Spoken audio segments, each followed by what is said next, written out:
여러분 안녕하십니까. 6월 23일 새벽이 됐습니다. 진우식입니다. 대명천지에 정말 야만적인 일이 벌어졌습니다. 한 생명이 태어나자마자 버림을 받았습니다. 가장 잔혹한 방법으로 그 어미는 자식을 버렸습니다. 이런 일들이 그동안 감춰져 있었습니다. 처음 기사 제목은 눈을 의심케 하는 것이었습니다. 사라진 신생아 2천여 명, 20명 추적해보니 시신 2구 나왔다. 그러니까 현재 진행형인 사건입니다. 2015년부터 지난해까지 불과 8년간 이 국내에서 태어난 아이 중에 출생 신고가 되지 않고 생존 여부도 확인되지 않은 경우가 무려 2천여 명에 이른다는 것입니다. 그게 감사원 감사서 확인이 됐습니다. 문제는 그 다음입니다. 감사원이 이 2천여 명 가운데 약 1%인 20여 명을 추려서 지방자치단체 영유아가, 그러니까 신생아가 무사한지를 확인하게 했더니 경기도 수원시 장안구에서 생모가 아기 2명을 낳은 뒤에 곧바로 살해해서 냉장고에 유기한 채로 둔 사건이 21일 드러난 것입니다.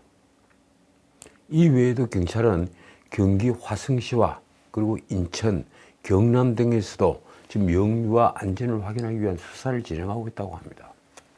그러니까 나머지 1980명을 전수조사를 하면 어떻게 될까요? 이 사건이 불거진 것은 감사원이 지난 3월부터 복지부에 대한 정기감사를 진행하면서입니다. 감사원은 복지부의 복지사각지대 발굴책에 허점이 있지 않느냐, 이래서 들여다봤습니다. 이 과정에서 감사원은 2015년부터 2022년 그 8년간 병원에서 출산이 된 기록은 있는데 출생 신고가 되지 않은 아주 이상한 경우, 이 영유아가 사라져버린 경우, 그게 무려 2천여 명에 달한다는 것을 찾아냈습니다. 이 기간 태어난 것으로 신고된 영유아 신생아는 261만 3천여 명입니다. 그 중에 261만 1천여 명만 출생 신고가 되고 2천여 명이 사라진 것입니다. 출생 신고가 되지 않았으니 보건, 보육, 교육 이런 혜택은 받지 못하는 것은 당연한 것이고 생존 여부조차 지금 불투명한 상태로 방치되어 있는 것입니다. 그들은 어떻게 된 것일까요? 감사원은 그중 약 1%인 20여 명을 선별해서 아까 말씀드린 대로 지난 4월 말 복지부와 관할 지자체에 통보를 하고 영유아의 안전을 확인해 보게 했습니다. 이 가운데 2명이 이날 드러난 수원시 영아 살해 사건의 희생자인 것입니다. 경찰은 이날 영아 살해 혐의로 친모인 이 30대 여성을 긴급 체포했고 어제 구속영장을 청구했습니다.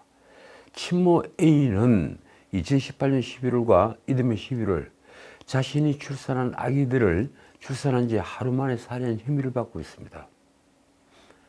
그녀가 진술한 이유는 생활고입니다. 나머지 조사 대상 영유아들의 생존도 확인되지 않은 경우가 많은 것으로 알려졌습니다. 불과 20여 명만 지금 조사를 하고 있는데도 말입니다. 보호자들이 연락을 받지 않거나 구체적인 설명을 거부하고 현장 방문도 회피하고 있다고 합니다. 만약에 아이들이 건강하게 자라고 있다면 그럴 리가 만무하겠죠. 감사원은 복지부와 지자체 2천여 명에 대한 전수조사 요청을 할 계획입니다. 계속해서 구성 뉴스들이 나오더군요. 한 아이는 입양을 보냈는데 그 입양 보낸 곳을 모른다. 부모가 이렇게 얘기를 하고 있다고 합니다. 왜 이런 일이 일어날까요? 이 출생 신고를 하지 않으면 아이 존재를 확인할 수 없는 제도적 미비 문제도 작용했다는 지적입니다. 현행 제도상 산부인과 등에서 출산을 하면 의료기관은 행정기관의 출생 사실을 통보할 의무가 없습니다. 부모에게 주민등록법상 1개월 이내에 출생 신고를 해야 한다, 이렇게 알려줄 뿐입니다. 그런데다가 부모가 1개월 이내에 출생 신고를 하지 않아도 기껏 과태료 5만 원이 부과되는 것이 전부입니다. 출생 신고를 안 해도 형사처벌 대상이 아닌 것입니다. 그런데 산부인과 등은 출산 한 달 안에 혈액 예방 접종, 그걸 BCG라고 그러죠. BCG 접종을 합니다.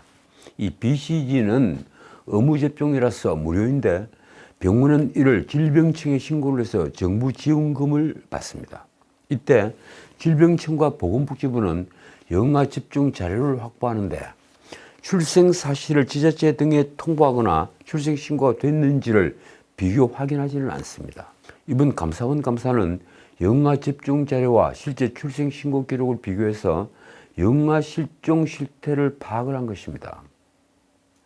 감사원 관계자의 말이 이렇습니다. 병원에서 영아 예방 접종을 하면 복지부가 출생 관련 자료를 얻게 되는데도 출생을 담당하는 정부기관이 이를 알 수 없는 시스템이 문제다. 극단적 사례로 부모가 병원에서 출산한 뒤에 정부 지원금으로 예방 접종까지 해도 스스로 출생 신고를 하지 않으면 아이는 투명인간으로 살아가게 되는 것입니다. 그러니 영아 살해 사건이 있어도 정부 당국은 물론 이웃의 누구도, 그러니까 아무도 모를 수 있는 것입니다. 보건복지부에 따르면 지난 2020년부터 2022년 7월까지 사회복지시설 입소자 중에 출생 등록이 안 된 아동이 무려 269명이나 됩니다. 불과 2년 동안 말입니다. 정부 관계자는 실제 미등록 아동은 훨씬 많을 수 있다고 했습니다. 그러니까 자기 뿌리를 알 수 없는 아이들이 이 나라의 지천으로 있다는 얘기입니다. 이 나라에서 출생해서 보육, 교육 같은 아무런 혜택도 받지 못하고 아무도 그 존재조차 모르는 생명들이 지금 곳곳에 있는 것입니다. 이게 선진국이 됐다는 대한민국의 현실입니다. 이게 선진국입니까? 이를 막기 위해 정부는 지난 4월 출생 통보제 도입 방침을 밝혔습니다. 참 뒤늦은 조처입니다. 출생 통보제는 의료기관이 지방자치단체에 영유아의 출생 사실을 의무적으로 통보를 하고 출생 신고가 되지 않은 아동이 확인되면 지방자치단체장이 직권으로 가족관계 등록부에 기록을 하는 제도입니다. 국민권익위원회가 지난 3월 설문조사를 한 결과 국민 80%가 찬성을 했습니다. 반면 의료계는 행정부담이 커진다며 반대를 한다고 합니다. 임신부가 병원 밖에서 위험한 출산을 할 수 있다는 우려도 제기되었습니다. 글쎄요, 저는 아직도 의문입니다. 과연 그런 우려가 정말 클까요? 자, 다른 문제 짚겠습니다. 나는 이 나라 유사 좌파들이 참 세상을 쉽게 산다는 생각을 하곤 합니다. 정말 이 자들은 기생충처럼 산다. 세상을 너무 쉽게 산다. 머릿속에 든 것부터 진짜는 없고 오로지 남을 속이고 유혹하는 거짓뿐이니 말입니다. 선동하려 하는 꼭 거짓뿐이니 말입니다. 그중 하나가 선동으로 과학을 이기는 것입니다. 그런데 이런 일이 벌어진 데에는 우파의 멍청함도 한몫을 합니다. 그렇습니다. 우파는 멍청합니다. 사드 전자파 기준치의 0.19%. 전자레인지 참외 괴담이었다. 경북 성주에 사드를 배치한 지 6년 만에 환경영향평가 승인이 났습니다. 이제 비로소 나온 겁니다. 북한 미사일에 대한 방어용 무기일 뿐인 사드의 정상 배치를 두고 그리고 그 배치 운영을 저지를 해온 이른바 성주 참외 이 전자파 오염 논란이 거짓 괴담으로 파명된 것입니다.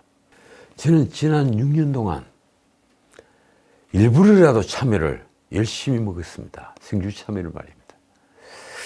결국 공신력 있는 민간기구를 통해 실측을 한 결과 사대의 레이더 전자파가 주변 환경 및 인체에 미치는 영향은 거의 없는 것으로 드러났습니다. 21일 국방부와 환경부에 따르면 사드 전자파가 환경 및 인체에 미치는 영향과 관련해서 공군과 한국전파진흥협회의 실측 자료를 검토를 한 결과 사드 전자파는 측정 최대값이 인체 보호 기준의 무려 530분의 1, 530분의 1 수준에 불과했다. 그렇습니다.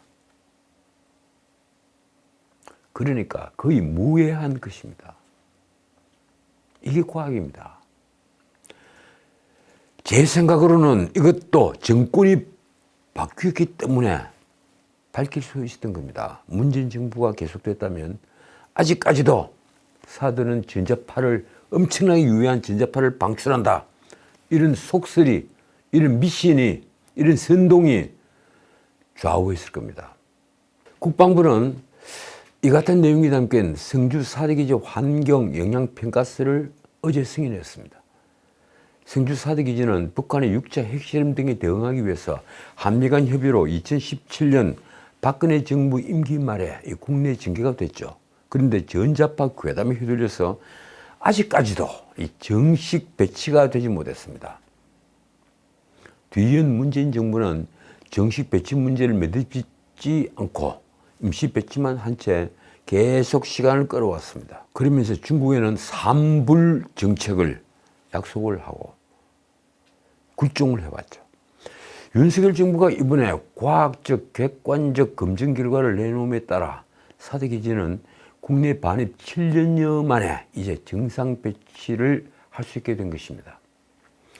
이에 따라 윤석열 정부는 성주 4대 기지 정상화와 기지 주변 지역 발전 그리고 주민의 복리 증진을 도모하기 위한 법령 개정 그리고 예산 편성 등의 조치를 연내에 마무리할 계획입니다. 반면 최근 후쿠시마 괴담으로 정부 여당을 압박하고 있는 민주당으로서는 일본 정부가 후쿠시마 오염수라는 것을 방류하기만 하면 이제 그 괴담으로 광화문에 몇백만을 모으겠다 이렇게 벼르고 있는 민주당으로서는 솔직히 이 4대에 대해서는 역풍에 대한 부담으로 운심폭이 무척 좁아졌습니다.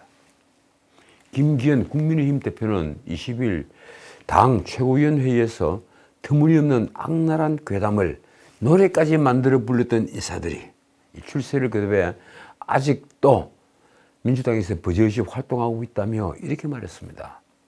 민주당은 그동안 이런 터무니없는 괴담으로 국민을 거짓 선동한 죄를 고백하고 국민 앞에 용서를 구해야 마땅하다.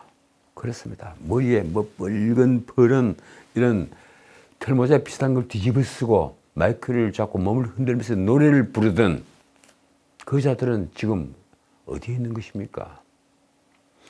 정우택 국회 부의장이 페이스북에 쓴 글처럼 민주당의 괴담 공포 정치에 국내 최대 참외 생산지인 성주 농민만 수백억 원의 손해를 떠안았습니다. 정우택은 이렇게 비판했습니다. 정작 민주당은 비과학적 미신, 괴담 공포 정치에 기생하며 여전히 의회 다수 권력을 장악하고 득세 중이다. 자, 이재명 얘기를 조금만 더 할까요? 이재명이 6월 17일 부평역 광장에서 연 후쿠시마 오염수 규탄 대회에서 돌팔이라 부르는 과학자가 있죠. 지난달 한국을 방문한 웨이드 앨리슨 영국 옥스퍼드대 물리학 명예교수입니다. 저는 잘 모르는 분이었는데 찾아보니 세계적으로 아주 유명한 분이더군요. 40여 년간 방사능과 원자력을 연구를 해온 분인데 이 앨리슨 박사는 당시 한국원자력연구원 초청 간담회 등에서 후쿠시마 오염 처리수 1리터를 섭취했을 때 CT 혹은 엑스레이 등 의학 설비에 노출됐을 때보다 방사선 양이 적다며 이렇게 말했습니다. 제 앞에 희석되지 않은 후쿠시마 물 1리터가 있다면 바로 마실 수 있다. 그러니 엑스레이 하면 찍는 것보다는 방사능 피폭량이 훨씬 적다는 겁니다. 안전하다는 거죠. 이재명은 이를 두고 이렇게 날을 세웠습니다. 집권 여당이 오염수를 매일 1리터, 10리터씩 마셔도 아무 상관없다고 하는 돌팔이 과학자를 불러다 발표하는 게 국민을 우롱하고 괴담을 퍼뜨리는 것이다. 솔직히 과학자가 와서 후쿠시마 오염수를 1리터, 10리터씩 마실 수 있다. 이건 굉장히 민감한 부분이었습니다. 감성적인 접근이었습니다. 저도 그런 발언은 반대를 했습니다. 왜 굳이 그런 발언을 하느냐. 중앙일보가 6월 20일 앨리슨 박사에게 이메일을 보냈습니다. 이재명의 돌팔이 과학자란 비판에 대한 입장을 물었습니다. 앨리슨이 답변이 이렇습니다. 관련한 해법을 말해야 한다면 과학을 좀 배우라는 것이다. Recommended treatment? Learn a real science. 과학을 조금만 배워라. 그러니까 이재명의 말 자체가 너무 비과학적이다 이 얘기죠. 과학에 근거한 얘기만 하자. 과학자로서는 응당할 수 있는 말입니다. 앨리스는 난 주장을 하거나 믿음을 말한 것이 아니라 과학적 수치를 밝힌 것이라고 했습니다. 앨리스는 과학적 수치가 뒷받침되지 않은 논쟁을 과학적인 논쟁처럼 주장해서는 안 된다며 이렇게 덧붙였습니다. 두려워하거나 대신 생각해 줄 전문가를 찾기보다는 스스로 공부하고 이해하는 것이 중요하다. 자, 이 모처럼 여론조사에서 반전이 일어난 뉴스를 말씀드리겠습니다. 이 정당 지지도는 불과 한 달도 안 되어 이번에 이변이라면 이변이 일어났습니다. 그동안 민주당은 국민의힘보다 이상하게도 국민의 지지를 더 많이 받고 있었습니다. 갤럽만 민주당과 국민의힘이 같은 점수를 얻었죠. 그런데 이제 이변이 벌어진 겁니다. 아니면 이제야 정상궤도에 들어섰다고 해야 할까요? 국민의힘 지지도는 상승을 한 반면에 민주당 지지도는 대폭 하락을 하면서 양당 지지도 격차가 2주 만에 무려 10%포인트까지 벌어졌다는 그런 여론조사 결과가 어제 22일 나왔습니다. 엠브레인 퍼블릭, 케이스테로 리서치, 그리고 코리아 리서치와 한국 리서치 이 4개 여론조사 기관이 정기적으로 벌이는 게 있죠. 바로 NBS. 그리고 이번 조사도 19일부터 20일까지 사흘간 조사한 전국 지표조사 NBS 결과입니다. 국민의힘 지지도는 35%, 그리고 민주당은 25%, 정의당은 뚝 떨어져서 5%, 지지하는 정당이 없거나 모름 등은 32%였습니다. 국민의힘은 6월 2주차보다 4%포인트가 올랐고 민주당 지지도는 1%포인트가 하락을 했습니다. 양당 지지도 격차는 2주 만에 5%포인트에서 오차범위 바뀐 10%포인트로 확대됐습니다. 연령별로는 국민의힘이 40대를 제외한 전 연령대에서 민주당보다 앞섰습니다. 민주당은 40대에서만 국민의힘을 이겼습니다. 지지 의사를 감춘 유보층은 18세부터 29세까지, 그래 20대가 49%, 30대는 36%로서 말하자면 2030의 태도 결정이 다음 총선의 승패를 좌우할 가능성이 아주 높아졌습니다. 유권자 수는 적지만 그들이 결정하는 대로 승패가 바뀔 수 있다. 그렇습니다. 지역별로 보면 국민의힘은 광주, 전라와 그리고 대전, 세종, 충청을 제외한 전 지역에서 민주당보다 지지도가 더 높게 나타났습니다. 광주, 전라는 물론 민주당이 앞섰고요. 대전, 세종, 충청에서는 국민의힘과 민주당 두 당의 지지율이 28%로 동일했습니다.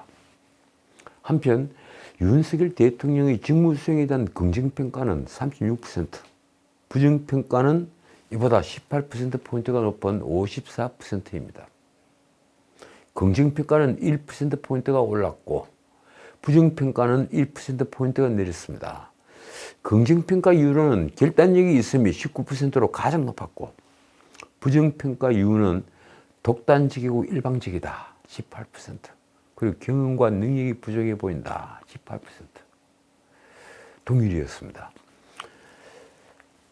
다른 여론조사 결과 한번 볼까요? 물론 내일 갤럽이 정기적인 여론조사 결과를 발표하는데 지난주에 발표한 이 갤럽 여론조사 결과는 윤 대통령 직무수행 긍정평가가 35%, 그리고 부정평가가 57%였습니다. 그 전주와 똑같았죠.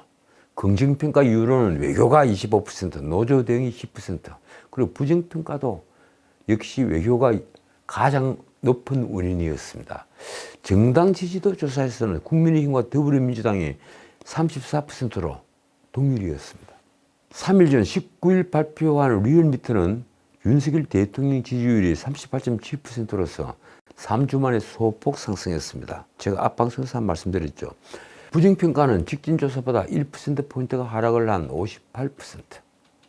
어떻든 윤 대통령 지지도는 많이 개선됐지만 여전히 긍정평가보다 부정평가가 아주 높습니다.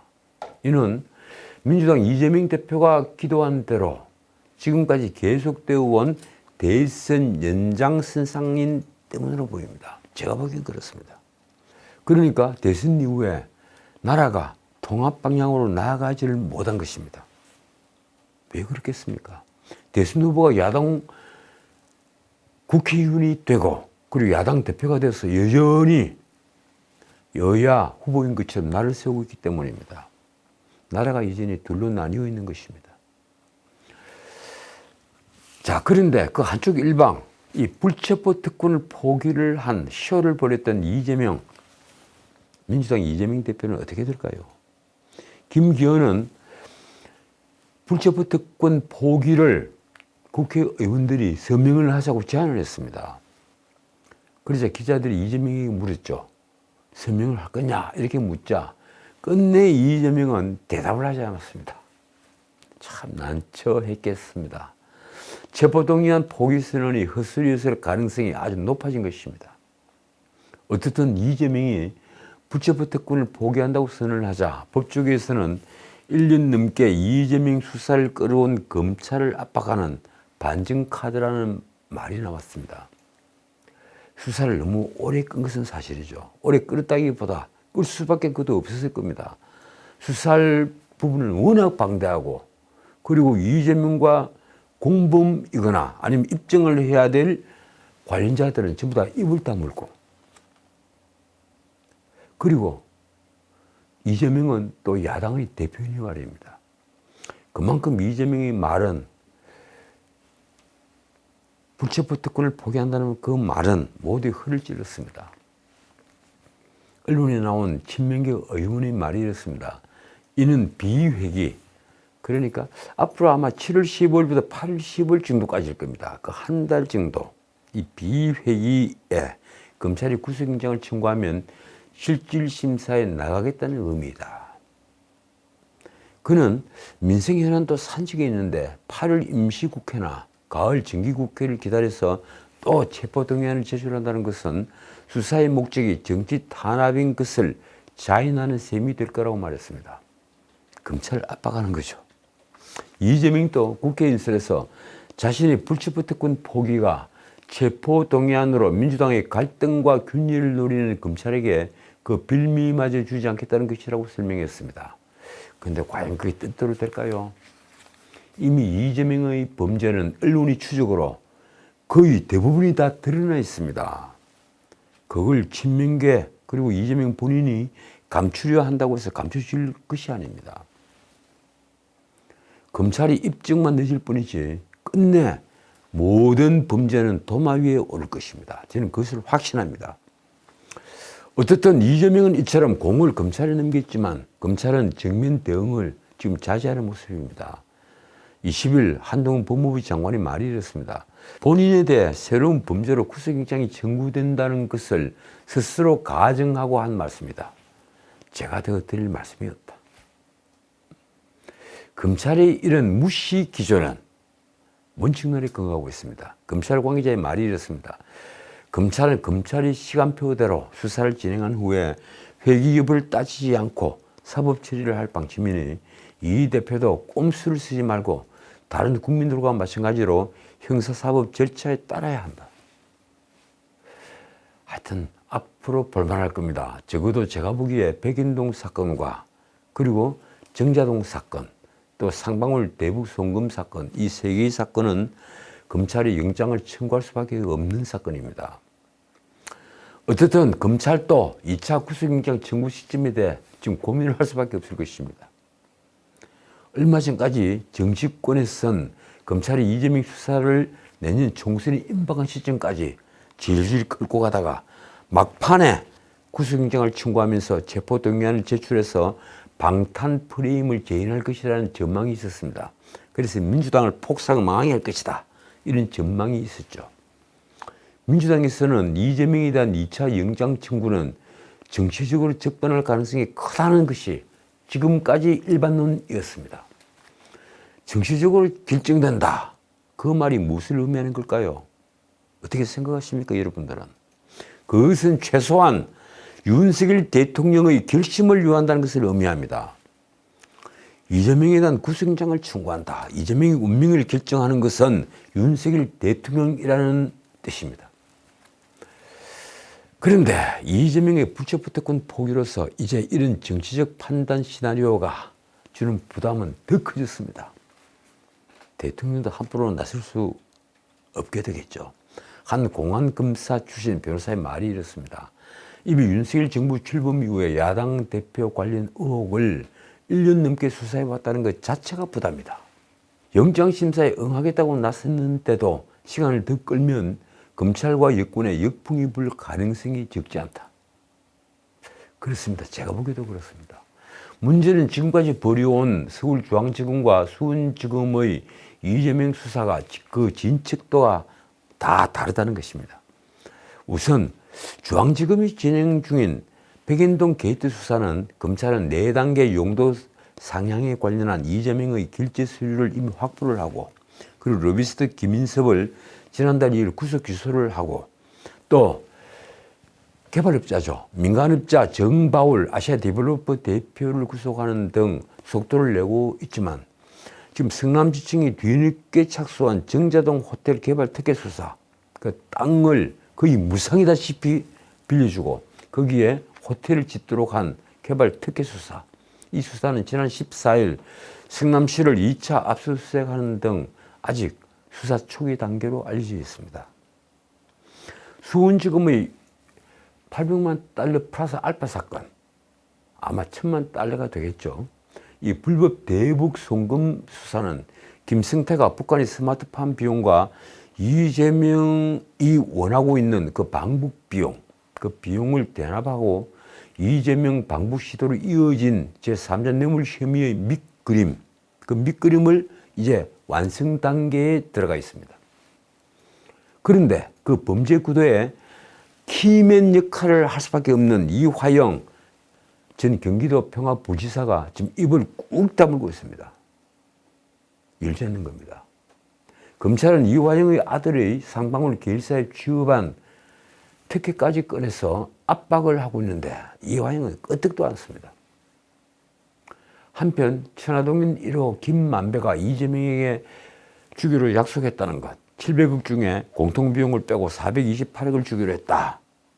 그래서 정지상에게 보고가 됐고 이재명에게까지 전부 다 보고가 됐다. 이 428억을 주기로 약정했다는 의혹, 이 의혹도 검찰이 지금 진퇴양난입니다. 김만배의 자백을 받지 못한 겁니다. 그렇지만 검찰도 드러난 의혹을 덮을 수는 없는 입장이죠. 그렇다고 해서 그걸 모조리 없는 일로 할 수는 없지 않겠습니까? 검찰은 그래서 일반론을 펴니다. 아직 이재명의 남은 의혹에 대해서는 소환 조사도 하자는 시점입니다. 영장 청구 여부는 다른 관련자들에 대한 수사가 마무리한 뒤에 판단할 문제다. 제 생각은 그렇습니다. 김만배는 아마 끝내는 입을 열 수밖에 없을 겁니다. 그것이 자기가 살 길이기 때문입니다. 일단 검찰은 최대한 시간을 벌면서 새로운 증거를 찾는 데 주력하고 있다는 것입니다. 검찰이 지금이라도 구속영장을 청구할 수는 있겠지만 현재로서는 물증이 부족하고 그나마 관련자들의 진술이나 전문 증거도 오락가락하고 있다는 것입니다. 하나 가장 확실한 것이 바로 백현동 게이트죠. 저는 그런데 그것만으로도 이번에는 영장이 발부될 것이라는 것을 믿습니다. 이러니 이재명 측에서 흘러나온 자신만만한 말이 이렇습니다. 경기도와 성남시를 수십 번 압수수색을 했는데 증거인멸 우려 이전에 인멸할 증거가 더 이상 있는지도 의문이다. 참 뻔뻔하기도 합니다. 자, 다른 문제 조금 짚을까요? 요새 이재명이 35조 추경을 계속 주장을 하죠. 그런데 예산의 절반도 쓰지 못한 사업이 문재인 정부 5년 동안 932건에 이른 것으로 나타났습니다.